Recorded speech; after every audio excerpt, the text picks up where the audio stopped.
AM 560. The Answer.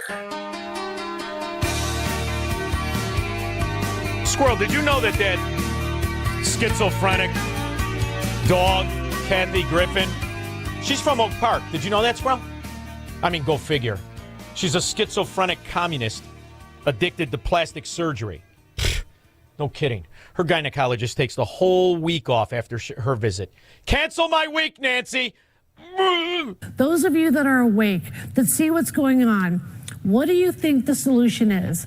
I think the murder of Renee Good, the murder of Alex Preddy, putting children on planes and taking them to detention centers, which are really concentration camps. Call it. Oh, God. Squirrel, where's the Jill Biden kid? You got the Jill Biden kid for me? I see a yellow duck looking at me. Yellow duck, what do you see? I see a... Hey, Mike, Yorkville. Sean, happy Friday. I hope to see you in February with my buddy John Anthony. Oh, I'll be there, babe. I have to be. Oh, I yeah. think it's pretty sure it's in the contract, but go ahead.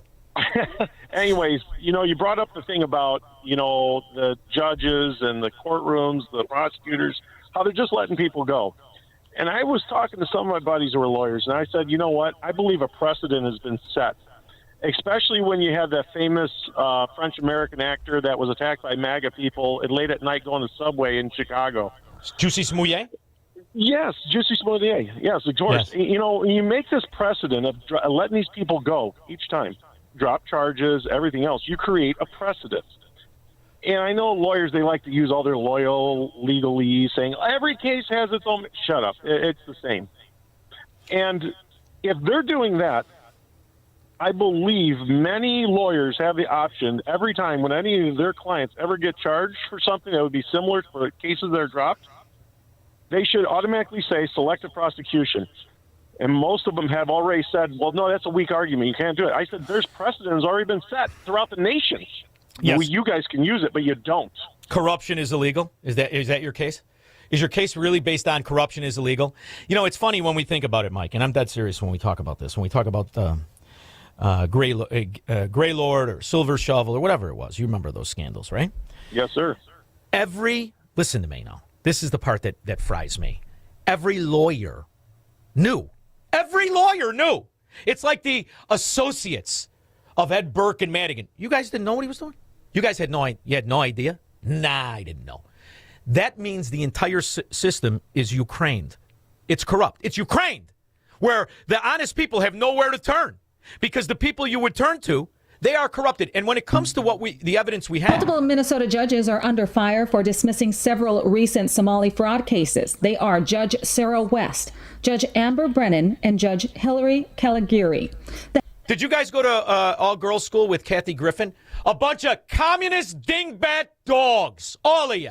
Hennepin County judges, because of their decisions, have allowed millions in alleged Medicaid theft to go unpunished. For example, the Hennepin County jury unanimously convicted Somali migrant Abdul Fattah Yusuf on 6 counts of aiding theft by swindle in August after deliberating for just 4 hours. He stole $7.2 million from Medicaid. Jurors described the evidence as overwhelming, with the foreperson saying it was beyond a reasonable doubt based on financial records, witness testimony, and patterns of fraud, diversion. However, in a reversal, Judge Sarah West arbitrarily set aside the jury's verdict and entered a judgment of acquittal on all counts. Because she's corrupt. The system itself is corrupt. It's Ukraine. West ruled that the prosecution's evidence was circumstantial, even though they proved that Yusuf had control over the company and directly received over $1.1 million in transfers. She ruled that they failed to exclude every possible hypothesis of innocence. Judge Brennan dismissed all charges against Lul Ahmad, Yusuf's wife, and alleged co-conspirators, saying there was insufficient evidence before trial. This kept any evidence of documents showing her involvement in check cashing and fund transfers tied to the scheme from going public. So maybe she was on the take, or maybe she benefited before the scandal broke, like Fry, the mayor's wife. The mayor's wife was a lobbyist for this company, this front, this fraud that stole the money, and it was squashed. That's why when you hear these simpletons talk about Epstein, because you're going to hear that all weekend, they released another 3 million page. It wasn't the Trump that was squashing it. It was every Democrat, because they knew. It was your guy Clinton.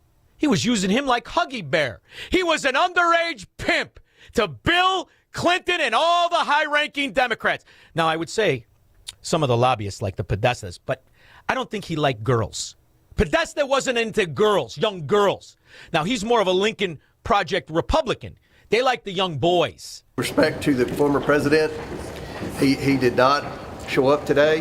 One reason I think most Americans want President Clinton to answer some questions is because he visited the White House. Jeffrey Epstein visited the White House 17 times while Bill Clinton was president. Game over! But it doesn't matter. Bill Clinton molested the intern. She was 21. He raped Paula Jones, stroked the check for it. And Juanita Broderick, nobody even talks about it because the Democrats don't give a rip. Rapists, murderers. That's their groove, man. That's who they are. Let's take a look at any Democrat area. George in Naperville. Yeah, Sean, all this talk about taxes. Did you ever see the footage of Frank Costello? I think he was some kind of godfather in New York or whatever, and he was being harassed by a senator saying, "What have you done? What have you ever done for your country?" And he answered, "I pay my taxes." These politicians today, they get around it. They're the biggest crooks we have. Exactly. And the evidence doesn't matter. I actually have something on the board with taxes. Somebody not paying taxes again, another Democrat, which means it's easy peasy. They're going to stroll right into office because I think it's a wink and a nod. After all, when you're a scumbag, you need a scumbag in a high place. That's called Democrat areas. 312-642-5600. He's Sean Thompson. Hello, Mr. Thompson. And this is the Sean Thompson Show on AM 560. The Answer.